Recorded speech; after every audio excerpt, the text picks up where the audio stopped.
Yes, you're right. So right. Why a YouTube video? Well, could a TikTok do this? You've heard of William Wordsworth, right? Of course, I mean, why else would you click on this video? You searched for this. This wasn't recommended to you, this video wasn't recommended to anyone, I'm sure. We all know that the YouTube algorithm favors.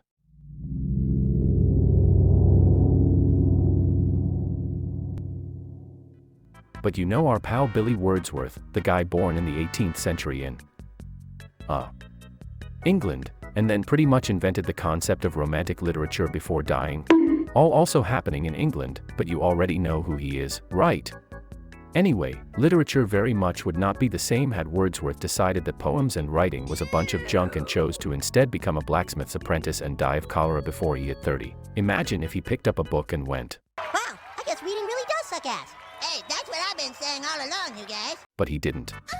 And that's why I'm here today with one of his poems, titled, "Oh, I can't give this justice if I say it."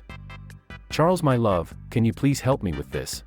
Don't worry, Ryan, I got you, fam. The poem is called Lines Composed a Few Miles Above Tintern Abbey, on revisiting the banks of the Wye during a tour. July 13, 1798. This poem favors the natural landscapes of both the world and the mind.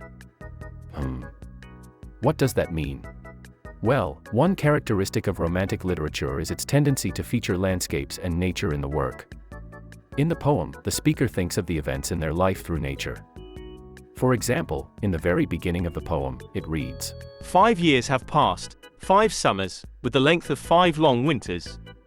The speaker could have just started the poem with, 5 years ago I was, or, it happened 5 years ago, it's been so long, or something along those lines, but they instead compare the amount of time to the seasons. The speaker uses the seasons summer and winter, specifically. The speaker using summer as a unit of measurement implies that the events in question happened in the summer, so 5 summers ago. That isn't exactly unheard of, using terms like 5 winters ago, or 2 springs ago, but the speaker then comparing the passing time to 5 long winters could be their way of expressing that it's felt like a much longer time, as if time has treated them coldly over time.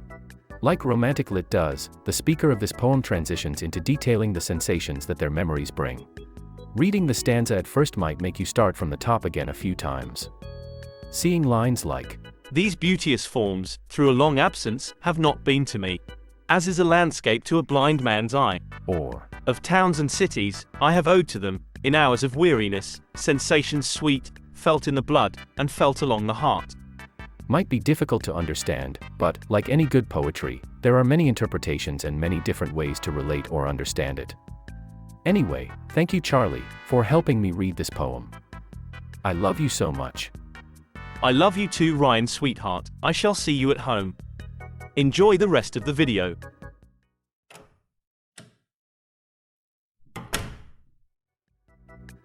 The entire poem talks about nature and philosophy and sensations and love, and maybe the audience hasn't experienced falling in love, or becoming truly captivated by the beauty of nature around them, or had deep introspection on their meaning of life. It's like listening to an emotionally charged song and pretending you're in the music video for it. Or imagine your favorite, or past favorite, song, you know how the music just does it for you. Remember when you heard the music, the lyrics, and went, oh yeah. Anyway, speaking of poetry, remember in kindergarten when you would sing nursery rhymes and all those cute little songs that were meant to help you remember stuff like the alphabet, farm animals, and how to wash your hands? Yeah, those, and because of that and all your language arts and English teachers shoving the poems should rhyme idea so far down your throat for so long that your body doesn't digest it because it's accepted it as its own. Yeah, forget that, okay. Go sell your own poetry so you can make enough money for the surgery that will remove that rhyme tumor from your poor body. It's not true. Poetry doesn't have to rhyme.